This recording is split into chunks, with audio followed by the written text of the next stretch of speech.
ata yun. Sigurado ka ba sa nakita mo? Baka mamaya napagkamalan mo lang. Tara, puntahan natin, ate. Saya mo ngayon. Wala kang banta. Hindi nakatutok sa'yo sa Riton, kaya nakakilos ka ng maayos sa kusina. Can I say, honey, when the cat is away, the mouse will play. Ito ang bahay ko. Pasensya na masikip. Dapat magpasensya eh. Kami yung nakikistorbo sa'yo. Salamat ah. Ayun ako ba? Natakasan ka ng bata. Siguraduhin mo na makikita ko sa. Yari ako pag nagkita sila mag-ina. Maraming alam si Elisa na sikreto ko. Anong sikreto na alam ng anak ko?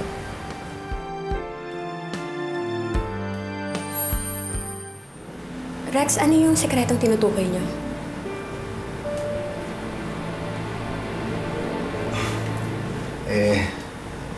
Ano kasi, si Elisa kasi madalas kong kinakausap tungkol sa'yo, kung ano mga gusto mo. Minsan kasi gusto kitang sorpresahin eh. Sabi ko sa kanya, secret namin yun. Ah, ganun ba? Yun ba yung pinag-uusapan niyo? Oo. Ba't ka ba lumabas? Kasi narinig ko parang may kaaway ka eh. Si Chito. Kausap ko. Nangungumusta kasi siya eh. Alam mo naman kami ni Chito pag nag-uusap, di ba? Parang nag-aaway. Halika na. Saan ba tayo? Sige.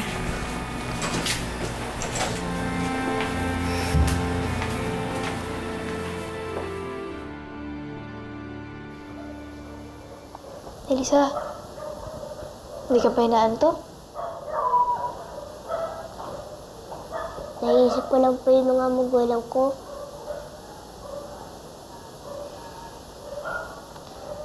Namimiss mo sila?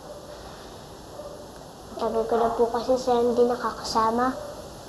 Lalo na po yung itay ko. Nasa Amerika po kasi siya. Alam mo? Ako rin, namimiss ko rin yung mga magulang ko. Kaya lang, hindi tayo pareho ng pagkamiss sa kanila eh. Kasi ikaw, pwede mo pa silang makita ulit. Bukas makalawa. Pwedeng makita niya na isa't isa. Mawawala na yung pagkamiss mo sa kanila, di ba? Ako, hindi na. Habang buhay ng mag-isa ako kasi wala na sila. Hayaan mo, ate. Wala ka bang magulang, may kapatid ka naman. Kahit di tayo magkaano-ano, atin ko sa'yo, ate. Talaga? Oo naman, nagpapasalamat nga kay Papa Jesus na nakilala kita. Kung dahil sa'yo, siguro nawalan na ako ng pag-aas na makauwi ako sa amin. Alam mo, ako rin, nagpapasalamat din ako kasi nakilala kita. Dati kasi, iniisip ko kung ano pang silbi ko eh. Isa lang naman ako. Ngayon nakilala kita, nakakilala ko ng isang katulad mo na kailangan ng tulong ko. Pinamukha sa akin na may silbi pa pala ang buhay ko. Salamat, Elisa. Salamat din, ate.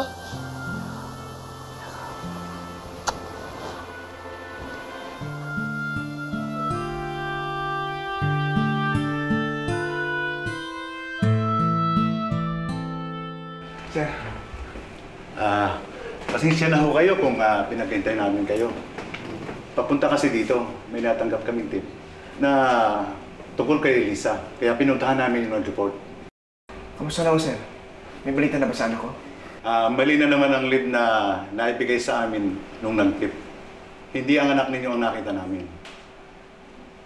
Pero huwag ho kayo mag-alala. Ginagawa namin ang lahat para makita ang anak ninyo. I suggest na huwag kayong titigil ni Dolores sa paghahanap sa anak ninyo. Mas marami tayo, mas malaki ang tsansa na makita natin si Elisa. Nasaan na si Dolores? Akala ko ba gusto niya makialam sa paghahanap sa anak ko? Hindi ho namin alam, sir. Binalita namin sa kanya na magkikita tayo. Pero hindi siya sumasagot sa tawag o text. Kayo lang ang nakipag-coordinate sa kaso. Simula nung mag-away kayo, hindi na siya nakibalita. siguro, sumama ang loob niya nung pinagbawalan niyo siya na huwag tumulong sa paghahanap sa anak niya.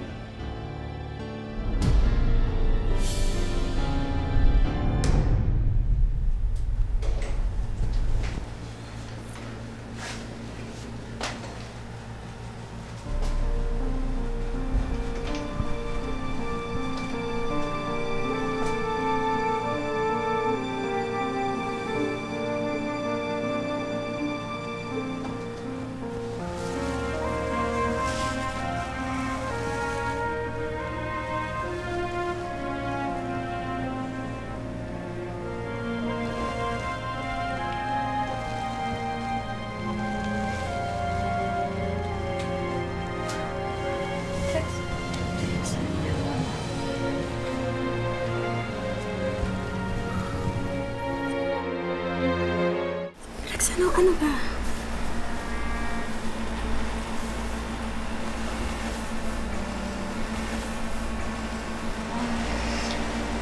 Sorry. Ano kasi, nakatulog kasi ako. Tapos, alam kong pagod ka rin sa paghahanap ni Elisa. Pasensya ka na talaga. Ito nga pala yung kumot mo sa kaunan mo.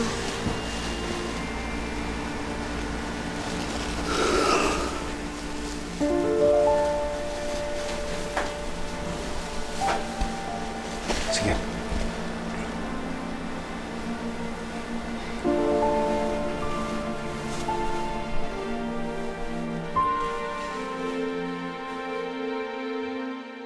Nauna na ako sa office, honey, ha? Hindi na kita ginising kasi ang himbing ng tulog mo.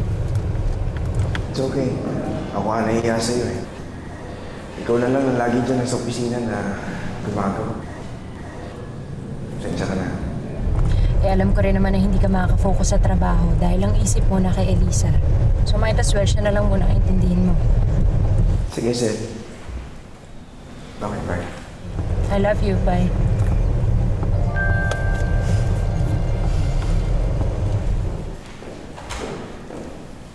Victor, kamusta? Anong balita kay Elisa?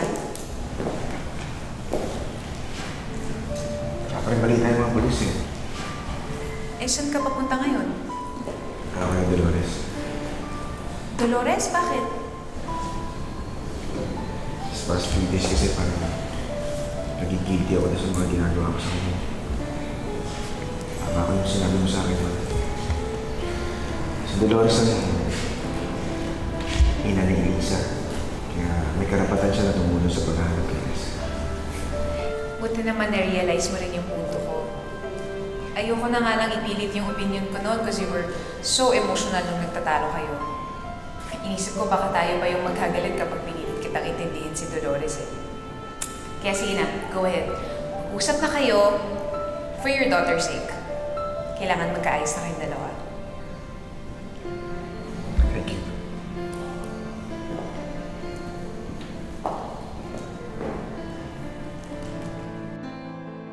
Sigurado po ba kayo hindi niyo talaga nakita yung batang yan sa lugar niyo? Hindi, ma'am. Sigurado ba kayong nandito siya? Kasi sabi po nung tindera kung saan po nakitawag yung anak ko, nandito daw po siya eh. Hindi mo ba nakausap ang anak mo? Sir, agad po kasi binaba yung telepono nung sumagot ako. Sir, baka pwede niyo naman po akong tulungan na sa paghahanap po ng anak ko. Talaga nag-aalala na po ako, ilang araw na po. Wala akong problema, ma'am. Gagawa na lang po tayo ng statement para sa record natin.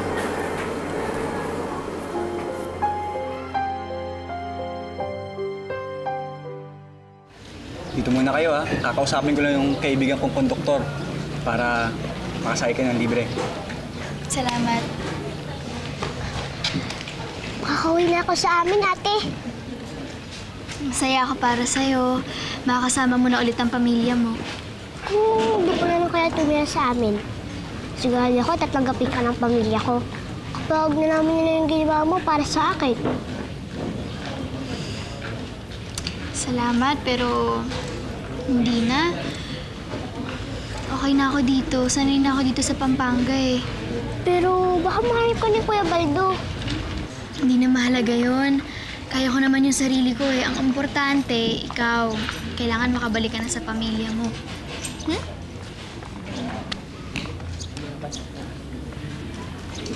Paano ba yan? Kausap ko na kaibigan ko. Okay na. Pwede na kayo sumakay ng libre. Salamat po, kuya! Wala yun. Salamat, ha. Tara. Saya ka na, ano? Di po, salamat, ha. Ang galing mo. Wala yun, sisiw. Tara na. Pasok na kayo. Oo.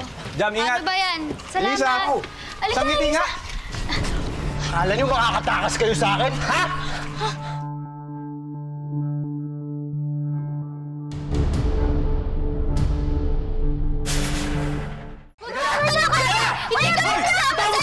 Elisa! Huwag ka sumama, Elisa! Alam dito, ha? Elisa! Elisa! Hoy! Isa yung kumakialam, eh!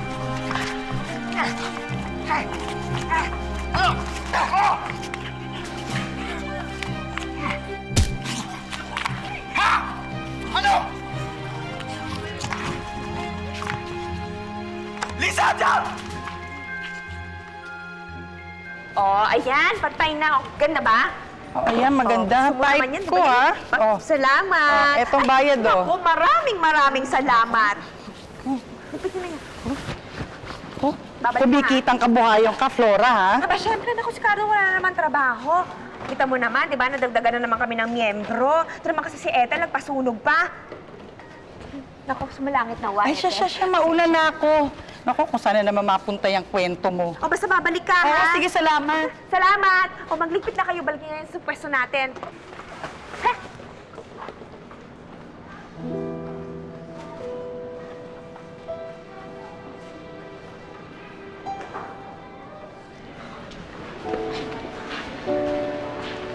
Flora? Victor? Anong ginagawa mo dito? Magpapagupit ka din? Ay, teka lang, ha? Kukunin ko ulit yung gamit ko. Sige, teka lang. Flora, sandali, Flora. Hindi na pinunta ko dito. Ay, Magtatanong lang ako. ano na naman yon? Tatanong ko lang sana kung nasan si Dolores. Hindi na siya nakipagtulong sa mga pulis, eh. Oh, eh, di ba yun naman ang gusto mo? Ba't hinahanap ko siya ngayon? Gusto ko humingi ng pasensya sa mga ginawa ko sa kanya. Wala nga siya dito. Ayun, hinahanap yung anak ninyo kasi may nakapag-tip sa kanya kung nasa si Elisa. Ano? Nasaan daw? Di ba magkahiwalay kayo na paghanap kay Elisa? Ba't hindi mo itanong sa pulis mo? Flora naman, ngayon mo pa ako gigipitin. Buhay ng anak ko nakataya dito. Kaya please naman sabihin mo kung nasan si Dolores. Sige, ganito na lang. Sasabihin ko sa'yo kung nasan yung anak mo sa isang kondisyon. Anong kondisyon? Kapalit ng impormasyon na ibibigay ko sa'yo, bigyan mo ko ng pera. Bilis, bilis! Tantan!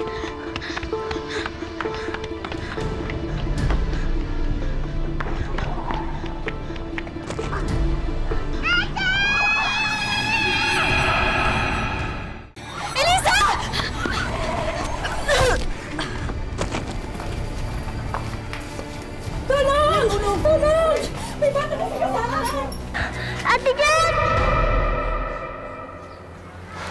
Bakit? May problema ba? Rex, kinutuban ako ng masama. Bakit? Ano pumasok sa isip mo? Hindi ko alam eh, pero sana walang kinalaman to kay Elisa. Hayaan mo na yan. Hindi totoo yung mga kutob-kutob na yan. Walang nangyari kay Elisa.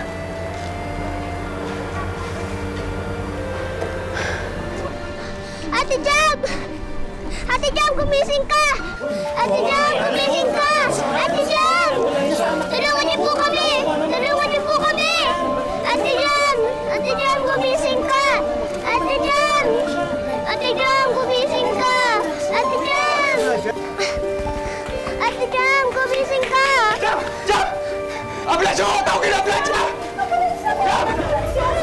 Ano dito ba? Ate Jam! Hoy! Ano? Payag ka ba sa kondisyon ko? Hindi naman nakahihingin ko siyang pera. Maliit lang. Ano naman kasiguro doon ko magsasabi ka ng totoo? Aba, credibilidad ko ba yung question mo? Alam mo, sa sobrang tapat ko, ha? Sobrang tapat ko. Taklesa na nga ako eh. Laura, guhulog lang ako sa kasera natin, ha? Anong ginagawa mo rito? Ay, Teka lang. Nangangamusta lang siya kay Dolores. Uy, katapos mo sigaw-sigawan yung kapatid ko sa presinto ng isang araw. Pupunta ka rito. Siguro kulang pa yung pamamahiya mo sa kanya, no? Kaya dito ka pumunta para mag-skandalo. Hindi namin kailangan yung pakikipagbati mo. Wala akong pakialam kung habang buhay ka namin kaway. Tsaka isa pa, hindi ka namin naging kaibigan, kaya umalis ka na. Alis na! Ito naman. Hoy! Karton! Ay! Victor! Ito naman eh! Umalis! Laura, hayaan mo siyang umalis. Bakit mo kinakausap yung tao? Alam mo, sinisira mo yung diskarte ko. Kinikikilan ko na nga yung tao eh. Kinikikilan? Bakit mo ginagawa? Okay ka lang? Ako na nga yung dumidiskarte. Pag binigay ko sa kanya impormasyon kay Elisa, bibigyan niya ako ng pera. Hindi ka pa nag-isip? Sisiraan ka na talaga ng utak, no? Ay! Bakit mo sinasabi kung nasan si Dolores, ha? Pagkatapos niyang baliwalayin yung kapatid ko sa paghahanap kay Elisa, makikisaw-saw siya? Hayaan mo! Sigaw ka na sigaw. Bakit natuloy ba? Ha? Natuloy? Naibigay ko yung impormasyon? Di ba hindi naman? Kasi umepal ka? Umalis ka na nga lang. Kasi nagpuputok yung bisi mo. Umalis ka dyan. Umalis. Excuse me. Umalis namin to.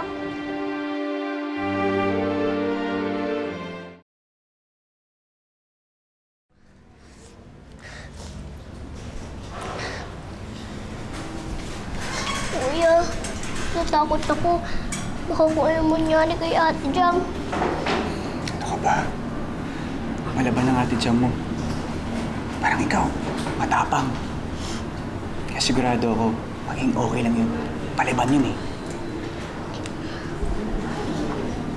Excuse me? Kayo ba yung kasama ninyo? Opo, kami nga po. Everything is under control. Tumigil ang seizure niya. Ano po nangyari kay Jam? Bakit po siya nawalan ng malay? Tsaka, bakit po siya nanginginig? Sa initial findings ko, lumalabas na may head trauma siya. Pero kailangan niya dumaan sa ilang test para malaman natin ang extent ng trauma niya. After no, nililipat ko siya sa ward. Mag-iisip po ba siya agad? Hindi ko masabi, Iha. Iba-iba kasing coping mechanism ng bawat pasyente. Sa ngayon, let's all hope na magising siya agad. Sige po, salamat, Dok. Okay. Excuse me.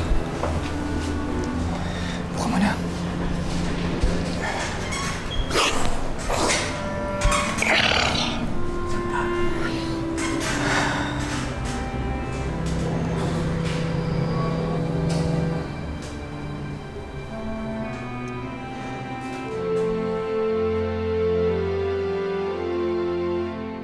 Kuya, buti nga sinabi mo yung kay Victor eh. Naku, ayaw ko na makasama yung lalaking yun sa paghahanap kay Elisa, kundi magkakagulo na naman kami. Gusto na ang paghahanap mo kay Elisa. Eto, nababad na kami sa araw. Tapos ngayon, umaambon na, umuulan na nga eh. Pero hindi pa rin namin nakikita yung bata. Huwag kang mawala ng pag-asa. Naniniwala akong magkikita kayo pag uwi mo dito, magkasama na kayo ulit. Kuya, salamat ha sa pagpapalakas ng loob ko. Naku, talaga sumusuko na talaga ako. Pero kapag naririnig ko talaga yan kayo, lumalakas yung loob ko. O siya, sige kuya. Mag-ayos na kayo ng mga gamit niyo para makapaglipat na kayo. Kami patuloy pa rin yung paghahanap namin kay Elisa. Sige. Patawag si Cardo? Nangangamusta lang. Baka nakita niyo po yung anak ko. Ale, baka nakita niyo po yung anak ko.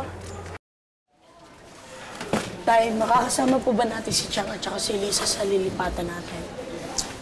Yun yung problema eh. Hindi pa nakikita ng Chang nyo sa Elisa eh. Tay, tagal na po ni na Chang dun sa Pampanga. Nasaan na po kaya si Elisa? Bakit di pa po siya nakikita? Baka naman po nagkakasalisan na sila. O baka naman wala talaga si Elisa doon. Ito namang si Dolores, nag-OA lang. May tumawag sa kanya na nandun si Elisa. Sumubo siya agad ng Pampanga. Wala naman nakakaalam kung nasan si Elisa, di ba? Tsaka imbis na questionin natin si Dolores sa pagtulak niya sa Pampanga, respetuhin na lang. Pampalakas lang naman ang loob ng kailangan ng Chang nyo eh. Ha? Ate Jam, ang sabi ng doktor, okay ka na raw. Alam mo, natutuwa ko nung sinabi niya yun. Pero sana naman, huwag kang magtagal sa pagtulog Kasi di ba sasamahan mo pa ako? Sasamahan mo pa ako sa Manila? Ihatid mo pa ako sa amin? Papakilala pa kita sa pamilya ko.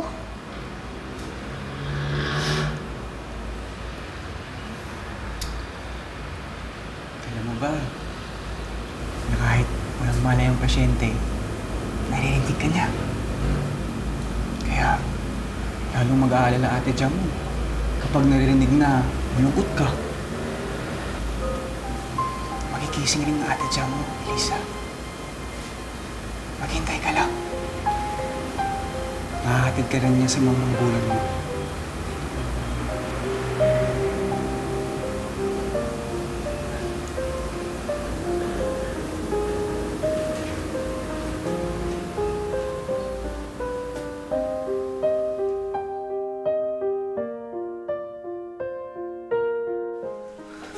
Bakit nga ba hindi mo sinamahan si Sir Victor na hanapin si Elisa? Are you kidding me? Ayoko na nga makita yung bata. Sasama pa ba ako para hanapin siya? Wala lang, parang palabas lang. You know, Victor and I had an agreement already. Siya nang bahalang maghanap sa anak namin, and I will take care of the office. Tama na yung tinatawag-tawagan ko siya para kamustahin yung kaso. Hindi ka ba natatakot na makikita niya si Elisa? At soon bumalik siya at mabisto yung mga pinanggagawa mo? Alam mo, minabadali ko na rin naman ang lahat. Bago pa mangyari ang iniisip mo, I'm already out of here. By the time bumalik si Elisa, limas ko na ang lahat ng pera ng mga Wilson. At wala na ako dito para sisihin nila. Relax. Sisi. Victor, are you online? Yes. May nakita kasi akong video sa FB. Parang si Elisa yung batang nakita ko Ano? Pwede mo ba sa akin i-share yung link? Sige, I'll send it to you ASAP. Sige, hintayin ko.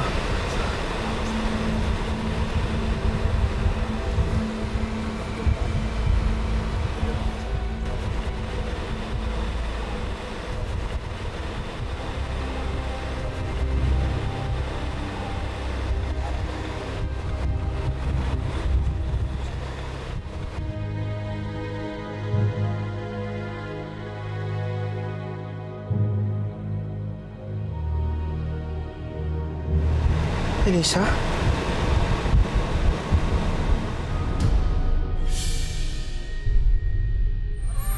Ito yung contact number ni Rose, yung tita ni Rodney Santos. Tawagan mo para malaman natin kung kaano-ano nila si Rex. Si P.O.2 Ian Calnas po ito ng San Fernando, Pampanga Police. Kasama po namin ngayon ang anak niyo dito sa St. Bernardo Hospital sa San Fernando, Pampanga. Ho? Anong ginagawa niya dyan? Actually, naisip ko na rin yan. Pwede naman ako maglaho anytime, dala ang lahat ng sikreto ng pamilya to. Anong sikreto? Hello, Dolores. Nasaan ka? May kailangan ka malaman tungkol kay Rex. Si Mang Rex!